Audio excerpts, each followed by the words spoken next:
Hello, Bream. How are you? It's Daddy. We're going to get ready to read another book. Which one shall we read this time? Let's read The Gruffalo's Child by Julia Donaldson and Axel Scheffler. Oh, I wonder who could be in this book. The Gruffalo said that no Gruffalo should ever set foot in the deep, dark wood. Why not? Why not? Because if you do, the big bad mouse will be after you. I met him once, said the Gruffalo. I met him a long time ago. What does he look like? Tell us, Dad. Is he terribly big and terribly bad? I can't quite remember, the Gruffalo said, scratching his head. The big bad mouse is terribly strong, and his scaly tail is terribly long. His eyes are like pools of terrible fire, and his whiskers are tougher than wire. One snowy night, while the Gruffalo snored, the Gruffalo child was feeling bored.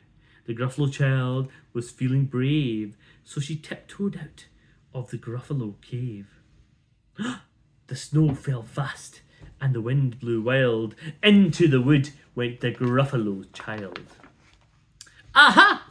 Oh-ho! A trail in the snow. Whose is this trail, and where does it go? A tail poked out of a log pile house.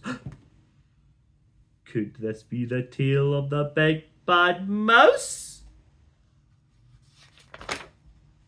Out slid the creature. His eyes were small, and he didn't have whiskers. No, none at all. You're not the mouse. Not I, said the snake. He's down by the lake, eating Gruffalo cake. The snow fell fast, and the wind blew wild. I'm not scared, said the Gruffalo's child. Aha! Oh, marks in the snow. Whose are these claw marks? Where do they go? Two eyes gleamed out of a tree-top house. Could these be the eyes of the big bad mouse? Down flew the creature. His tail wasn't short. His tail was short, and he didn't have whiskers. Down flew the creature. His tail was short, and he didn't have whiskers of any sort. You're not the mouse, too. Not I, but he's somewhere nearby, eating Gruffalo pie. The snow fell fast, and the wind blew wild. I'm not scared, said the Gruffalo's child. Aha! Oh-ho! A track in the snow. Whose is this track, and where does it go? Whiskers at last! And an underground house. Could this be the home of the big bad mouse? Out slunk the creature. His eyes weren't fiery. His tail wasn't scaly. His whiskers weren't wiry. You're not the mouse. Oh no, not me. He's under a tree, drinking Gruffalo tea. It's all a trick, the Gruffalo said, as she sat on a stump where the snow lay piled. I don't believe in the big bad mouse. But what's this? Here comes a little one out of his house. Not big, not bad, but a mouse at least. You'll taste good as a midnight feast. Wait, said the mouse, before you eat. There's a friend of mine that you ought to meet. If you'll let me hop on to a hazel twig, I'll beckon my friend, so bad and big.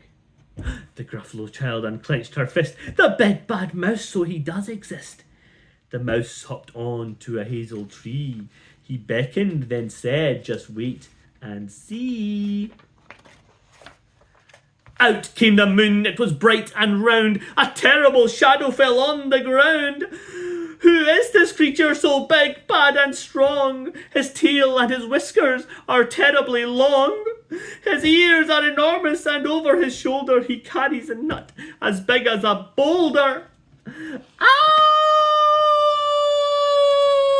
The big bad mouse, yelled the Gruffalo child. The mouse jumped down from the twig and smiled. Ah! Aha! Oh, prints in the snow. Whose are these footprints? Where do they go? The footprints led to the Gruffalo cave, where the Gruffalo child was a bit less brave. The Gruffalo child was a bit less bored, while the Gruffalo snored and snored and snored. The end. Goodbye, Bream. Goodbye.